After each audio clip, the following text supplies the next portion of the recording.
If you want to improve your levels of charisma, you have to become a weirdo. That's the only way. If you think about it, the people you admire, your friends that are already charismatic, they are quite weird, aren't they? They are quite childish and immature sometimes, doing things that are not really appropriate to the social circumstances you're in. They break the rules oftentimes, yet they still seem to get away with it every single time. In fact, they even get better reactions. So their behavior is not even close to perfect, yet they still get all the validation that they could ever get, that you could ever dream of. But you could never imagine yourself being like that. You just have to be perfect. You just have to fit into your image of the perfect behavior every single time. You have to optimize everything, don't you? You have to overthink every single line you're gonna say, because unless you overthink it, there is a chance that you might not say the perfect thing that you could have thought of. So then people won't really like you that much. So then you will be less charismatic. But is that really the way it works?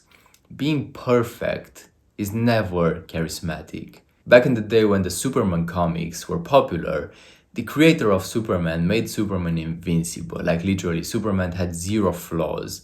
Every single battle was just won by Superman easily, and people got bored because of that. Superman lost fans. So then this creator came with the idea of the kryptonite, which is the substance, the weapon that can neutralize and defeat Superman. And when that happened, people came back because now it was more intriguing. Now Superman was not 100% perfect. It was still enjoyable, but Superman was not perfect. Superman had flaws. Your flaws are strengths. Your flaws are not something bad for you. You have to learn to turn them into strengths. As humans, we tend to be so narrow minded, just seeing exactly what's in front of our eyes, just being so zoomed into the problem we're encountering, to the situation we're encountering. So, every single one of us, we just tend to limit our behaviors to what we deem as being normal. But what we don't realize is that the people on the outside, like other people around us, they don't see normality as we do. So you might be weird in someone's perception right here, right now, anyway. So then what does your perception even matter? Does it even matter whatsoever? What if you think you're weird? Somebody else doesn't think you're weird. What if you think you're perfect? Somebody else thinks you're weird. So it's not really in your control then, is it? Over optimizing every single behavior you're doing, overthinking every single line, just trying to seem perfect every single time. There are more people than you think that believe that's weird, that lose respect for that.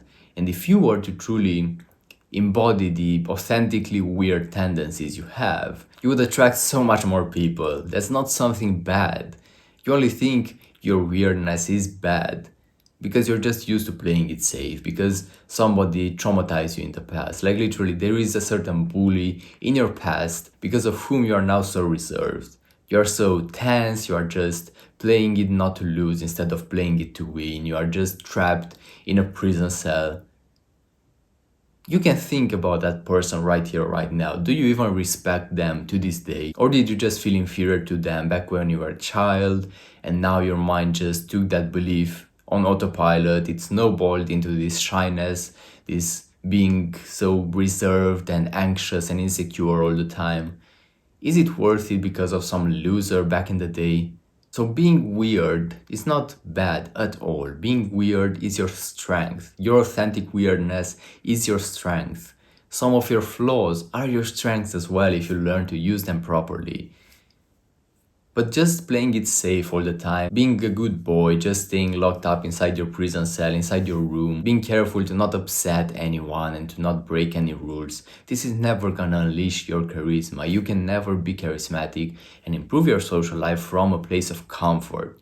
You need to get outside of your comfort zone to embrace that uncomfortability, and the more uncomfortability you embrace, the more comfortable that activity becomes, that situation becomes, and the more you evolve, the more you step into that authentic weirdness, the more you raise your levels of charisma. The thing is, when you're truly owning it, when you're truly secure in yourself and really believe that you are cool, then you can basically do anything. and people will still react to it properly. That's why you can see these charismatic friends of yours breaking the rules, even embarrassing themselves oftentimes, and they still get away with it. Because they have a good self opinion about themselves. They love themselves in any and all situations. They think they are cool. You think you're not cool. That's the difference. That's literally the only difference. Like, it's all in your mind. Your perception is making everything. If you don't believe in yourself, no one's gonna believe in yourself. This starts sounding more and more like a Tony Robbins motivational speech, but this is just the truth. You have to just believe in yourself, to love yourself, and that's how you become comfortable in your own skin. When you are comfortable in your own skin and accept yourself in all situations, people will be attracted to you.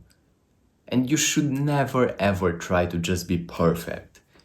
You don't want to end up like Superman, just being perceived as some godlike figure, but no one really wants to be around you. No one is entertained by you. You don't want to be so predictable, even. So, really, learn to zoom out. The next times you encounter these social situations where you just tend to behave normally, like in your default perception of normality, just zoom out. Zoom out and realize that your normality is nothing. Your normality doesn't even matter. Like, you shouldn't have all of these attachments to the past. Every single moment you have the freedom to choose the way you want to behave. You don't have to be guided by the way you've been behaving so far. Just being so reserved, just never taking social risks whatsoever. What do you have to lose? You act like your reputation is worth billions of dollars. Do you even have anything to lose? You are so afraid to ruin this reputation of what? Of shyness?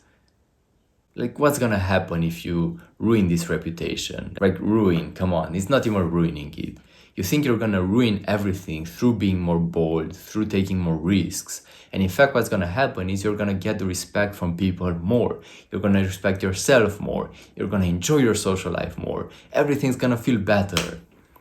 But if you just keep staying in your prison cell of safety, of not taking any risks, of being normal, of avoiding showing the flaws, vulnerabilities, weirdness, then you're always gonna stay stuck. You're always gonna hate your social life.